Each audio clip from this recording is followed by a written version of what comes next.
The game never stops, and neither do we. Welcome to the SDH Network. We're always around the corner from everywhere, and this is the Morning Espresso, brought to you by Oglethorpe University, Atlanta's premier undergraduate learning experience and soccer powerhouse. I'm Jason Longshore. It's a big day ahead. The Premier League title race suddenly feels very, very real for Arsenal to win this thing. The SheBelieves Cup returns with a global edge for the U.S. women's national team and a major coaching move in the NWSL as Kansas City turns the page. Let's get into it. We'll start in London. Arsenal didn't even have to play a minute yesterday to feel the momentum shift in the Premier League. Both Manchester City and Aston Villa dropped points. The door is wide open at the top of the table for Arsenal to plant their flag and make this potential title feel very, very real. City were held to a 1-1 draw at home by Brighton. Erling Haaland marked his 150th goal for the club with a first-half penalty, but Kaoru Mitoma equalized on the hour, and City could not find the winner. That makes 3 straight league draws for Pep Guardiola's side. Guardiola himself admitted afterward that the path to another title is now much more complicated. You add in the injury list as well. Savinho is now out for up to 2 months. Ruben Dias, Josko Vardiol, John Stones all available. City are still very good, but with all of these injuries and where the current form is, it's not the machine that we've grown used to seeing in January. Aston Villa, we talked about it after their loss to Arsenal. Could they rebound and stay in this race? They had their own opportunity yesterday, and they missed it. A scoreless draw at Crystal Palace. Energy in the match, but no end product. Ollie Watkins hit the woodwork late. Unai Emery left Selhurst Park feeling pretty frustrated, especially over a late set-piece sequence that he felt should have been a penalty on Youri Tielemans. So we get to tonight. Arsenal hosting Liverpool at the Emirates. City 5 points back, Villa 5 points back. Arsenal can stretch the lead to 8 with a win. I don't know. It's 3 points, but it feels like a massive difference between 5 points and 8 points. It's just 3 points, but it feels psychologically like a huge difference. Can Arsenal step up to the plate here and grab that huge psychological advantage? We'll find out today. Let's get into the SheBelieves Cup, which is back for its 11th edition. The U.S. women's national team hosting the 2026 SheBelieves Cup with Canada, Colombia, and Argentina as the opponents. It's CONCACAF versus CONMEBOL. It feels purposeful with the next World Cup being in Brazil. The U.S. is currently ranked 2nd in the world, Canada 10th, Colombia 20th, Argentina 30th. All 4 teams likely going to be in the 2027 Women's World Cup in Brazil next summer. And for head coach Emma Hayes, that's exactly the point. She will name her roster for January's friendlies, which is outside of FIFA windows. She'll name that later this morning. But she called this tournament great value, and it's part of the long build towards the major events on the horizon. Canada, a familiar rival in World Cup qualifying. Colombia and Argentina, very different tactical profiles. The South American women's game is different than the North American and the European style. So good to see those teams ahead of a tournament that will, I think, have these teams really at the fore in South America. Different tactical profiles, different intensity, different pressure, different kinds of players, different preparation. Good experience for the U.S. women's national team in SheBelieves Cup. It'll open March 1st at Geodis Park in Nashville, move to Scott's Miracle-Gro Field in Columbus on March 4th, and then Sports Illustrated Stadium in Harrison, New Jersey on March 7th. That final day brings a special moment. The U.S. will face Colombia that day. Tobin Heath will be honored with a pregame retirement celebration. New Jersey native, future Hall of Famer, 2 World Cups, 2 Olympic gold medals, one of the defining players of a generation, and maybe one of the most talented soccer players to ever come from the United States. Her technical skills were on another planet. Just an incredible athlete, an incredible soccer player. Tobin Heath will be honored before that final match of the SheBelieves Cup. All of this comes, as I mentioned, as the U.S. women's national team prepares to announce its roster for January friendlies later today. Ties the immediate into the long term. These are the kind of moments that are very important as you get ready for World Cup qualifying later in the year. Let's go to the NWSL.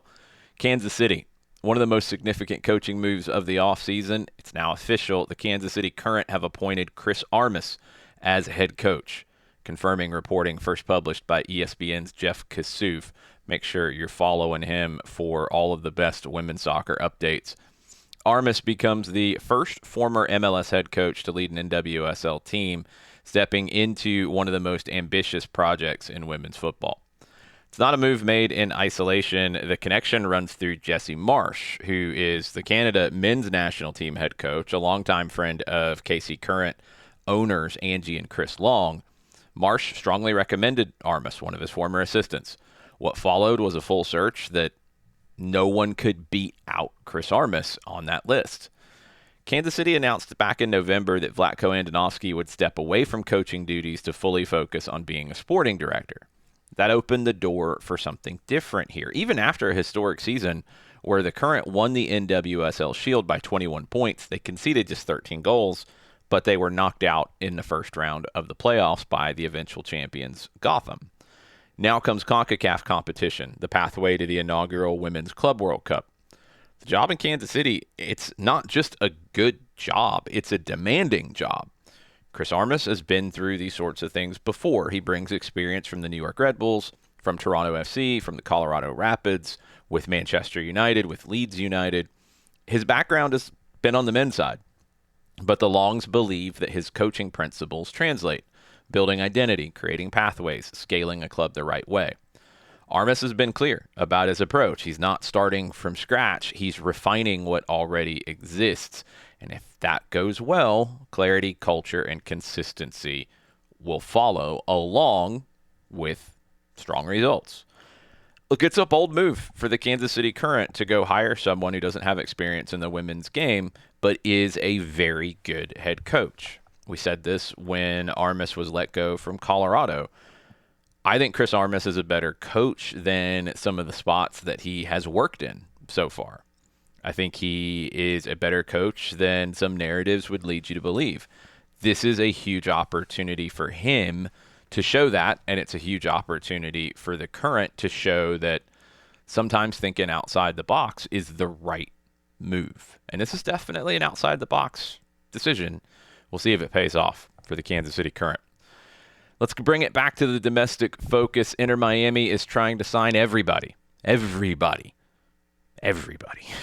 David Ayala is headed into Miami from the Portland Timbers, first reported by Germán García Grova, confirmed by Tom Bogert.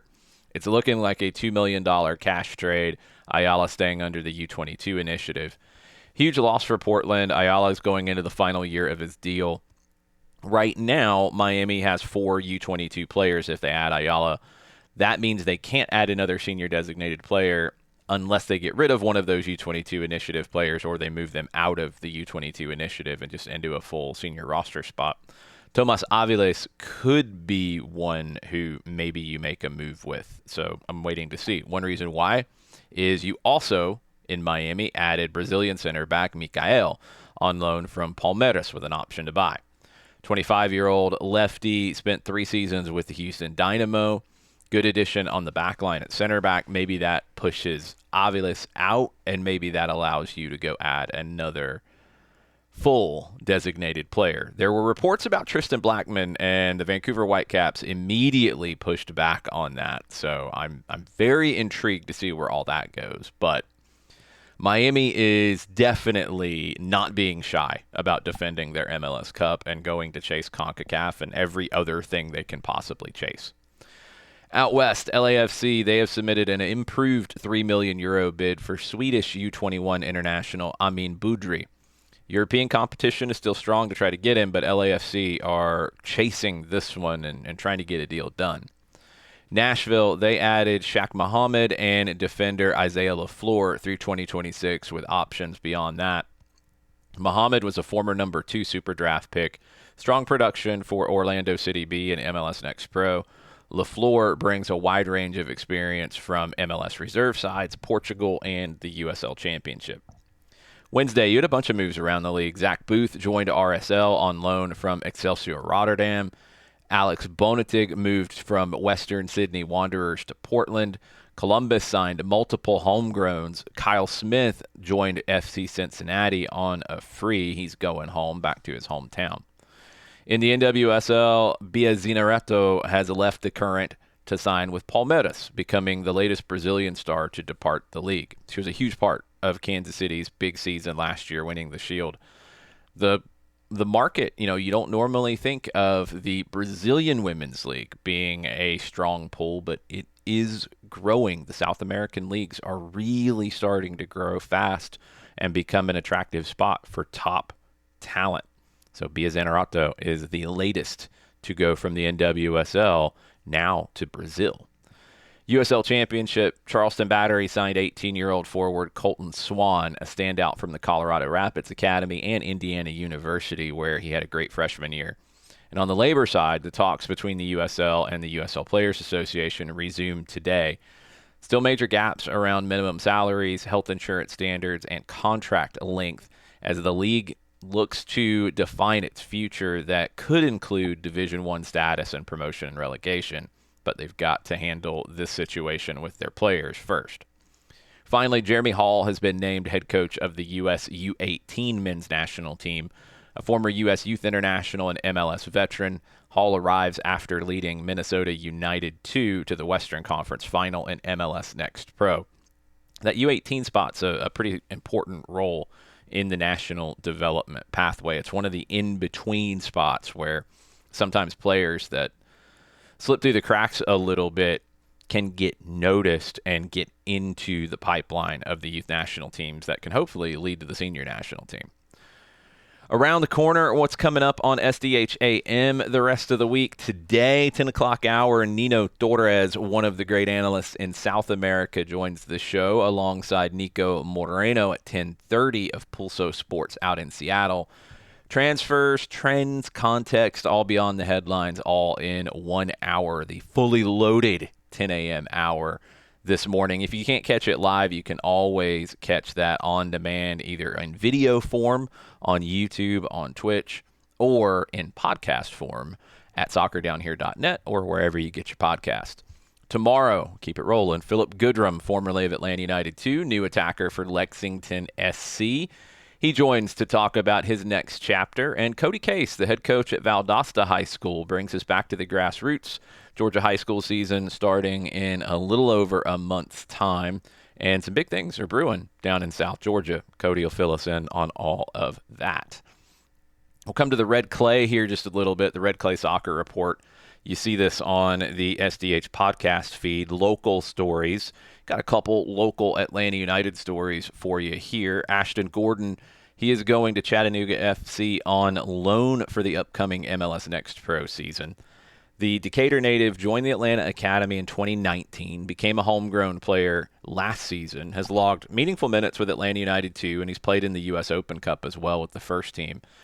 This puts him in a different situation. Like, he could have played with Atlanta United 2 this upcoming season, but when you're in the second team at a club, sometimes you will have to sit because a first-team player needs minutes. Or in Ashton's case, you have to sit because you need to make a decision on an academy player coming up. So you can get squeezed a little bit in that spot. Gordon going to Chattanooga, they need him to play consistently all season to be the club that they want. It's their first team. So it's a move that puts a little more pressure on him, but also gives him a pathway to more regular minutes, and we'll see how he manages that pressure. I think we've seen it in bursts from Ashton, and I'm really hoping to see him break through this year, playing consistently in Chattanooga. And in the front office, it was announced on LinkedIn yesterday, Tom Denby has been appointed the Chief Financial Officer of Atlanta United after more than 6 years with Norwich City, most recently as Assistant Finance Director. Just another signal of how the club is approaching its next phase, not just on the field, but how it's operating at scale off the field as well. Let's get caught up on the refill. Some headlines from around the world. Tottenham captain Christian Romero ignited some controversy after the Spurs' 3-2 loss to Bournemouth with a now edited social media post that appears to accuse the club's hierarchy of, quote, telling a few lies. While apologizing to supporters, Romero suggested accountability should extend beyond the players, adding to the unrest around a Spurs side that's stuck in 14th place right now. Adding to that unrest, Tottenham manager Thomas Frank was photographed drinking from an Arsenal-branded cup before the game yesterday. Yeah, that's not a good move for a Tottenham manager. He brushed it off. He said it's an unfortunate coincidence. Arsenal was the last team to play at Bournemouth. Maybe a cup got left in the visiting locker room or whatever, but ooh, that's a bad look for somebody who is already under fire with poor results and complaints about the quality of play. It's one of those moves that doesn't mean anything in isolation, in my opinion, but when you combine it with everything else, it's a really bad look. In Saudi Arabia, the Spanish Supercopa got started. Barcelona dismantled Athletic Club 5-0. Rafinha scored twice in the match. They head into Sunday's final where they'll play the winner of today's match, Real Madrid and Atleti. In Italy, Inter extended their Serie A lead 2-0 win at Parma. Napoli were held to a pretty surprising 2-2 draw by Hellas Verona. They had to come back to get the 2-2 in that one. Big showdown this weekend. Inter with a 4-point cushion playing Napoli. In Portugal, Jose Mourinho delivered one of his classic, by now usual, post-match moments after Benfica were knocked out of the Allianz Cup by Braga, ordering his players to stay overnight at the training ground to reflect on the defeat. I don't know if he was serious. I don't know if this happened. Stay tuned. Maybe they had a lock-in. I don't know. In France, Strasbourg, they have appointed Gary O'Neill as their new manager following Liam Rossignor's move to Chelsea. So Premier League experience after his time with Wolves, heads to Ligue 1. We'll see if this makes the Strasbourg fans happy. Look, I know it's a situation that Strasbourg fans are very upset about. Rossignol leaving to go to Chelsea. They're upset about being secondary to Chelsea in the Blue Co hierarchy, but they are second to Chelsea in the Blue Co hierarchy. If they don't want to be in that situation, somebody has to step up and buy the club from Blue Co. Can they? I don't know. But when you have these multi-club ownership situations, there's going to be somebody in that situation that is more important than another club. That is just the reality of it. And it's a shame for a really good season at Strasbourg to be maybe derailed by this. We'll see if O'Neill can keep things moving in the right direction. Transfer front, Mark Gahey's name keeps popping up. Manchester City need defenders badly. Liverpool almost got him at the end of the last transfer window, but didn't. Barcelona and Real Madrid are both interested as well. They want to wait till the summer when he's available on a free. City might throw enough money at Crystal Palace to get something done now. We'll see, as he just keeps his head down and keeps on working, waiting to see what his future is going to be. In Australia, Western United avoided liquidation. They secured funds to cover a massive tax debt. They were booted out of the A-League because of their situation, because it looked like they were about to be liquidated and dismantled piece by piece. But now they're not. They don't have any players. They don't have a manager. Can they come back into the A-League next season? We'll just have to wait and see. Off the field, Liverpool announced a long-term partnership with Tommy Hilfiger, blending football and fashion in a deal focused on some global lifestyle branding. Pretty cool. First deal for Tommy Hilfiger in the world of soccer. And in MLS, LAFC struck a commercial partnership with Paris Baguette, the Korean food giant. It's a deal that brings LAFC-themed products and fan activations beginning in 2026. Really smart with Son Heung-min and LAFC now and everything that can branch off of that. A really cool deal. First Korean food deal with an MLS club. So I'm excited to see where that one continues to go. The final whistle, it's a big Thursday today. Arsenal can really, I think, lock down the Premier League with an 8-point lead if they get the win over Liverpool this afternoon.